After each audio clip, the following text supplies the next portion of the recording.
अस्सलामुअलैकुम and welcome to टिब online. उम्मीद है कि आप सब लोग खैर खैरियत से होंगे। आज की वीडियो में मैं आपको एक सफ़ूफ़ बनाने का तरीका बताऊंगा जो कि दिमागी कमज़ोरी को दूर करने के लिए, असाबी कमज़ोरी को दूर करने के लिए, नज़र की कमज़ोरी को दूर करने के लिए और अमूमन जिस्मानी कमज़ोरी को दूर करने के लिए इस्तेमाल किया जाता है, जिसका बहुत ही बेहतरीन रिज़ल्ट होता है। तो उसके अज्जा पहले मैं आपको बताता चलूँ कि मगज़ बादाम चाहिए होगा आपको, इसके लिए 100 ग्राम देसी आपने लेना है ये। सौंफ आपको चाहिए होगी 100 ग्राम और इसके अंदर इलायची जो है आपको चाहिए होगी 15 अदद। इसके अलावा काली मिर्च चाहिए होगी आपको 12 ग्राम। चारों मगज़ आपने लेने हैं 50 ग्राम। चारों मगज़ असल लेने हैं, अमूमन लोग सिंगल वाले दे देते हैं जो कि सिर्फ़ तरबूज के होते हैं। अखरोट आपको चाहिए होगा 50 ग्राम। चना आपको चाहिए होगा 100 ग्राम। चना आपने छिलके वाला लेना है, मगज़ चना नहीं लेना। और धनिया आपको चाहिए होगा 25 ग्राम। और मिश्री जो है आपको चाहिए होगी 400 ग्राम। और आपको कुश्ता मरजान भी चाहिए होगा 10 ग्राम। कुश्ता मरजान की डब्बी मिल जाती है करशी की 10 ग्राम की, वो भी आपको एक चाहिए होगी। एक चीज़ मैं आपको बताता चलूँ कि ये सफ़ू बनाने के लिए एक तो आपने ये सारी चीज़ों को मिक्स कर लेना है।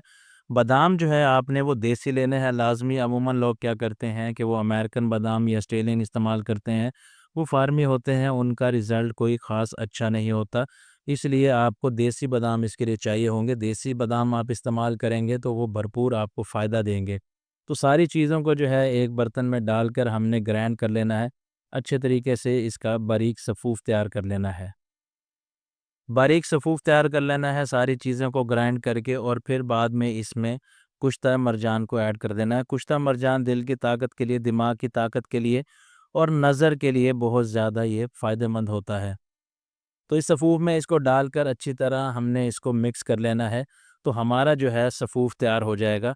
ये सफ़ूफ़ जो है ऐसे अफ़राद को इस्तेमाल करवाया जाता है जिनका हाफ़ज़ा कमज़ोर होता है, चीज़ें उनको याद नहीं रहती।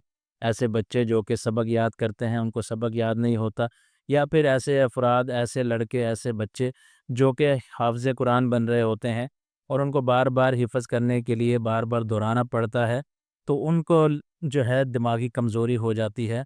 तो उसके लिए ये बहुत ही बेहतरीन है। या फिर ऐसे अफ़राद जिनकी नज़र कमज़ोर हो, नज़र कमज़ोर होने की वजह से उनको ऐनक लग गई हो, तो इसके इस्तेमाल से ऐनक की जो है उसमें नंबर में कमी आ जाती है। ये सफ़ू मैं एक बच्ची के लिए तैयार कर रहा था। उसके वालिदैन मेरे पास आए थे, कहते थे उसका हाफ़िज़ा बहुत कमज़ोर है बच्ची का, सबक उसे सही तरीके से याद नहीं होता, जिस्मानी कमज़ोरी भी है, ज़हनी थकावट बहुत ज़्यादा रहती है, उसको सर में अमूमन दर्द रहता है, नज़र भी वीक होती जा रही है उसकी। तो उसके लिए कोई ऐसा नुस्ख़ा बना दें जिससे ये सारे मसले ठीक हो जाएँ। तो मैंने ये नुस्ख़ा बना के दिया था, तो बहुत ही आला रिज़ल्ट मिला उनको इसका।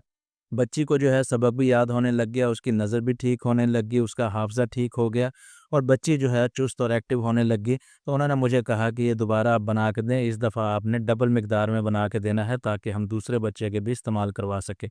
तो इसका बहुत ही बेहतरीन रिज़ल्ट है। कोई भी ऐसा शख़्स जिसकी नज़र का मसला है, जिसकी दिमागी कमज़ोरी का मसला है, असाबी कमज़ोरी का मसला है, थकावट का मसला है, वो इसको बना के इस्तेमाल कर सकते हैं। इसके अलावा ऐसे अफ़राद जिनको नींद ना आती हो, नींद की कमी का मसला हो, तो वो भी इसका इस्तेमाल कर सकते हैं। इसके इस्तेमाल से नींद भी भरपूर आती है और बहुत ही बेहतरीन आती है। अगर आपने नींद के लिए बनाना हो, इसमें आप 50 ग्राम खशकाश भी ऐड कर सकते हैं, तो इससे इसका रिज़ल्ट जो है वो नींद के लिए डबल हो जाता है। तो अगर इसकी मिकदार खुराक की बात करें तो अगर कोई बड़ा शख्स इस्तेमाल कर रहा है तो 1 खाने का चम्मच इस्तेमाल करेगा सुबह शाम खाली पेट या खाना खाने के 1 से 2 घंटे बाद। और अगर बच्चे को इस्तेमाल करवा रहे हों तो 1 चाय का चम्मच नीम गर्म दूध के साथ इस्तेमाल कराएँ सुबह शाम खाली पेट, तो इसका बहुत ही हैरत अंगेज़ रिज़ल्ट मिलता है। उम्मीद है कि आज की वीडियो आपके बहुत काम आएगी। वीडियो पसंद आई हो तो लाइक करें, चैनल को सब्सक्राइब करें। नेक्स्ट वीडियो तक के लिए खुदा हाफ़िज़।